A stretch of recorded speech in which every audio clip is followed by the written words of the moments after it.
We are working every day to make sure that happens. Yesterday, I spent the day communicating with medical experts, mayors, faith leaders, emergency personnel, and other local officials across the state to make sure our communities are prepared for whatever comes next. PPE continues to be one of the biggest concerns, and we are addressing this each and every day. As I said Saturday, we have approved the purchase of tens of millions of dollars worth of PPE. SEMA has purchased over 6 million surgical masks, over 5 million gloves, over 5 million N95 masks, and over 900,000 face shields, as well as hundreds of thousands of other supplies. As PPE continues to arrive, SEMA is working rapidly to get these shipments out to the hospitals, to law enforcement, fire services, and first responders across the state. Our health professionals must be able to treat Missourians during this critical time. In addition to obtaining more PPE, we also are working with the Department of Commerce and Insurance to remove regulatory barriers that may interfere with their ability to operate at maximum efficiency. To allow professionals from other states who wish to help and provide care in Missouri, I have approved a waiver granting full reciprocity for physicians and surgeons.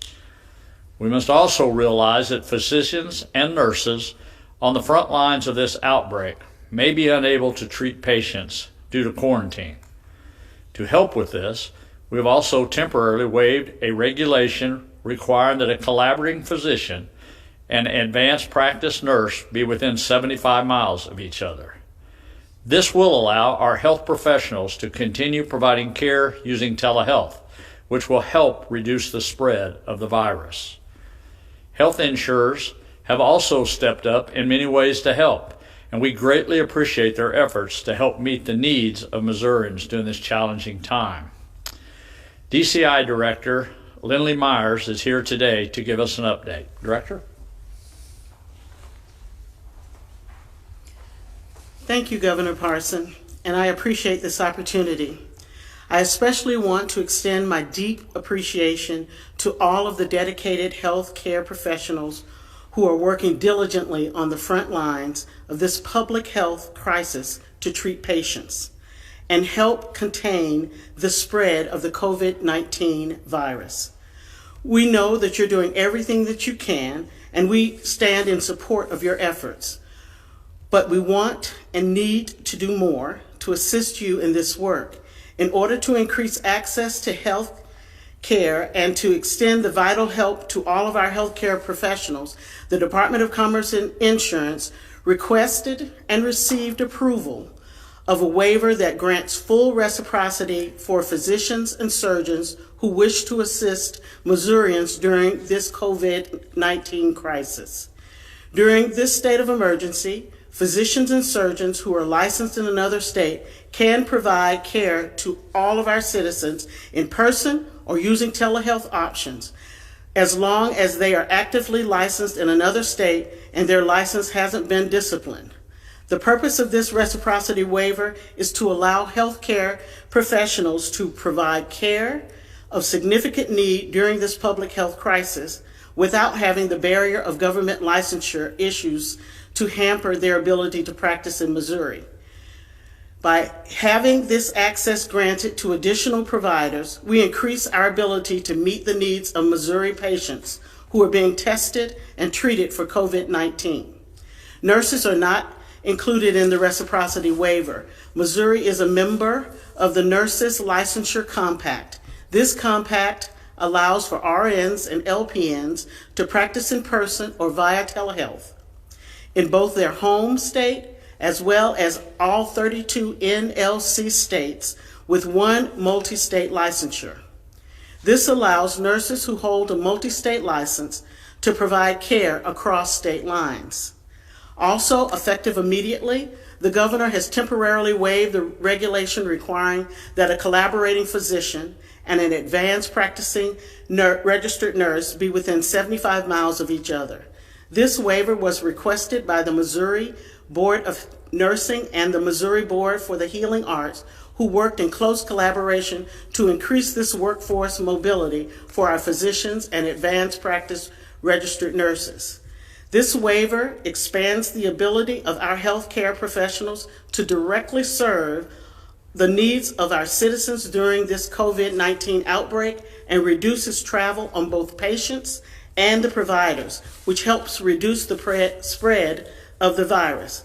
I would like to extend a special thank you to the Missouri State Board of Registration for the Healing Arts, the Missouri State Medical Association, the Missouri Association of Osteopathic Physicians and Surgeons, the Missouri Academy of Family Physicians, the Missouri Board of Nursing, the Missouri Nurses Association, the Missouri Hospital Association, and the Association of Missouri Nurse Practitioners.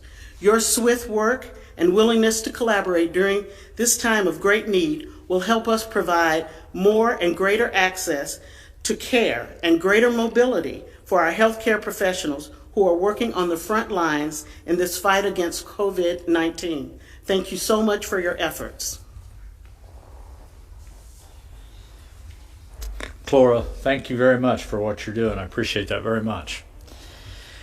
The Department of Social Services has also confirmed taking action and ensuring Missourians have the support they need to stay healthy. Acting Director Tidwell is here today to give another update. Jennifer? Thank you, Governor Parson. Good afternoon. I want to share with you what the Department of Social Services is doing to help Missourians during this time. I want to start by providing an update on additional SNAP benefits, so food stamp benefits that were authorized in the Families First Coronavirus Response Act that was signed into law nearly 2 weeks ago. The first benefit allows all current SNAP households to receive the maximum allotment for the months of March and April. I'm pleased to announce that the March benefits will start to be available to SNAP households today, March 30th, and by the end of this week, all SNAP households will have access to their March benefit. The additional April benefit will be part of the amount that is available on each SNAP household's card, whatever day of the month that they typically receive their benefit. This will provide additional food benefits for 310 Missouri households, or 660,000 Missourians. To give you an idea of what this benefit means to a household, the maximum allowable benefit for a household of 3 is $509 monthly, and a household of 4 is $646 monthly. The other benefit that we are also implementing is a benefit that's available to families who are eligible for free or reduced price lunches. This is a benefit that will be eligible to those families during the months of March, April, and May when schools are closed. This benefit has the opportunity to reach 420,000 Missouri children. Currently, we have submitted a plan to the United States Department of Agriculture to implement this benefit, and we're awaiting approval. We are also working with the Department of Elementary and Secondary Education to ensure that we have the list of families that we need to reach out to. We estimate that we know about half of these children through the current SNAP households. The other families, we will be working with stakeholders and other government agencies to provide outreach when we have additional information. In addition to the 2 additional SNAP benefits available through the Act, we have also sought and received 2 waivers from the United States Department of Agriculture to ensure Missourians continue to receive benefits during this time and to simplify the eligibility process.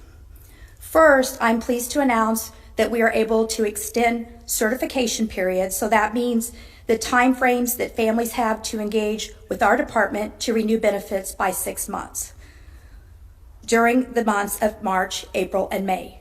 What this means to a Missouri family is that if they were supposed to engage with us during March to renew benefits, they don't have to contact us and work with us until September. Additionally, we received approval late last week that we are able to suspend applicant interviews as a condition of eligibility in March and April. What that means is if we have a family or a household who has applied for SNAP benefits and we have all the information we need to make them eligible, we do not have to go through an interview process or reach out to that family to ask additional questions. With the exception of the additional SNAP benefits and waivers discussed today, all SNAP eligibility guidelines remain in place. If we do have families that aren't eligible for SNAP, we are working on how we can assist those families by developing a list of food resources by community that should be available on our website later this week. Our website is mydss.mo.gov. We are also working with food banks, food pantries, and the Food Bank Association to make sure that we are providing the support that they need to deliver food to communities. We also know during this time that child care remains a need for many Missourians in essential employment. I want to remind Missourians that the Department of Social Services does administer a child care assistance benefit for eligible families. Additionally, I want to remind families who are currently eligible for that benefit and receiving that benefit that we are available to help them make provider changes if their current provider is no longer able to take care of their children, or to change the hours that they have access to the benefit if their work schedule has changed. We also want to make sure that during this time we are supporting child care facilities caring for Missouri's children.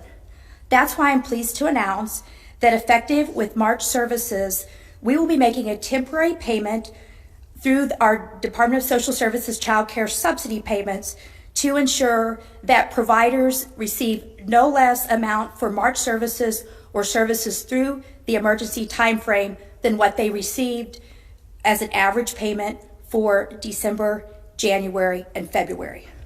We are asking providers to work with us to ensure that they pass on some of this funding to workers who may be displaced from the child care industry at this point so that we are able to maintain child care services for families as we move back into a normal course of business. On average, we pay 2,400 child care providers monthly. Child care providers can find out more information about this benefit at dss.mo.gov under our COVID-19 response updates. Finally, in the Medicaid program, we are pleased to announce that effective last week, we had made available to uninsured Missouri citizens testing positive for COVID-19 with monthly incomes below $904 for an individual or $1,222 for a couple, and assets below $4,000 for an individual and $8,000 for a couple eligible for Medicaid services. I also want to remind Missourians that during this time, we are suspending all Medicaid reviews with the exception of citizens moving out of state. We also want to continue to thank our providers and support our providers during this time. That's why I'm pleased to announce that on March 23rd, Missouri received approval of an 1135B waiver from the Centers for Medicare and Medicaid. This waiver grants a number of exceptions, including extended use of telehealth and a temporary change in the early refill policy, electronic prescribing, and also impacts signature requirements. Again, this information is available at our department's website under the COVID-19 response updates. Also, I'm pleased to announce that the MoHealthNet division has increased communication with providers by providing an email address for providers to ask billing questions around COVID-19, which is mhd.covid-19@dss.mo.gov. And MoHealthNet continues to provide extensive outreach to providers. Information or questions or eligibility access is available 24 hours a day, 7 days a week on SNAP, childcare, and Medicaid at mydss.mo.gov or through a toll-free number 855-FSD-INFO. Our toll-free number is answered Monday through Friday, 6 a.m. to 6:30, Saturday, 8 a.m. to 5 p.m., and Sunday, 10 a.m. to 3 p.m. I also want to mention that we continue to be open 24 hours, 7 days a week to accept hotline calls if there are concerns about child abuse and neglect. That number is 1-800-392-3738. Finally, I want to take an opportunity to thank the DSS team who is working 24 hours, 7 days a week to support Missourians. There are team members ensuring child safety, team members and provider partners caring for youth in residential facilities, team members on the phone 7 days a week assisting clients and processing applications for services. And we will continue to be there to support Missourians. Thank you. Jennifer, thank you very much. Kelly, I'll turn it over to you for a few questions now. Okay, we have several here today, Governor, for you, and then I've got a couple for Dr. Williams. The first one, Governor, is from Jeff Bernthal, Nexstar. When do you anticipate the pandemic will reach its peak in Missouri, and what factors could change when the peak hits? Well, I think there's different models out there that say when that peak's going to get. I think we're all looking somewhere around the middle of the April for a turning point to give a really in-depth evaluation. But again, I want to make sure everybody understands. I think we're still 60, 90 days away from getting through this virus, and that's kind of a best case scenario. But I do look somewhere between the middle of April. I think we're going to be able to get some new information, new statistics. I hope so, to be able to do that, and hope we start turning the corner. But the reality of it is, I think we got to all realize that this is going to be a long term, and I don't want to give false hope to anybody. Nobody really knows when this virus is going to peak and when it's not. A lot of guesstimates are out there, but I do think when you look at some of the national experts, some of the experts we have in the state, I think April will be a little bit of a telltale month. All right, this question is from Kurt Erickson, the St. Louis Post-Dispatch. Some Missouri state parks saw a huge number of visitors this weekend. Have you considered closing any or all of the parks in order to ensure people practice safe social distancing? Yeah, we're a little disappointing there of what happened over the weekend at some of the state parks. We're trying to leave facilities like that open for the general public, but unfortunately people didn't abide by the rules to where we're talking about the social distancing. So we're going to make that decision. We're in discussions about that right now, whether we close those parks down or not. But the one thing I think is so important with that question is you have to do what the orders say. You have to stay the 10-person group, less than 10 people in a group, 6 feet distances that you have, and the social distancing we got to have. But you got to continue to do that, and everyone is responsible for that. Everyone. Okay. This question, Governor, is from Curtis Hancock. He is with ABC 17, Fox 22. Will Missouri shut down interstate travel such as other states have done? We do not plan on shutting interstate travel right now. One of the things we're looking at who does come into the state from different hot spots around the United States. But every day, I want to stress, we look at everything, the data that we have, the information we have to make those decisions. But right now, we're not planning on shutting any highways down in the state of Missouri. All right, this question is from Ryan Hennessey from St. Joseph News Press in St. Joseph, Missouri. What is the state of Missouri's plan for homeless individuals that contract COVID-19? Yeah, I think one of the things, I was on a phone call yesterday with the mayors, are deeply concerned about that. And I think right now we're looking at alternatives, how we might be able to help with that from different parts around the state, whether that's a housing area, where that may be in a warehouse setting, or where they may be an open floor setting. But we're looking for alternatives, what we do with that. But again, those bring their challenges itself when you start doing that. So, but we're working on it every day. We talked to mayors briefly. They told me their concerns yesterday about that, and we're going to be reaching out to them to see how we might be able to help with that. Okay, this question is from Alexis from KMOV4. She'd like to know, why are the news conferences not open to the media? Well, because we're abiding by the rules of the state, by the order of the state. You can't have any more than 10 people in a room together, plus the 6 feet distancing part of it. Look, what we're trying to do on the media side of it, we're trying to go live here every day to try to make sure everybody has an opportunity to see this. The other thing was we're trying to answer as many questions as we can when they come in today, and try to handle it just as normally would any other public press briefing that we're doing. And we're trying to do that every day. But, everybody's finding alternative ways to get things done. And the same thing doesn't make any difference whether you're in the governor's office or whether you go to church.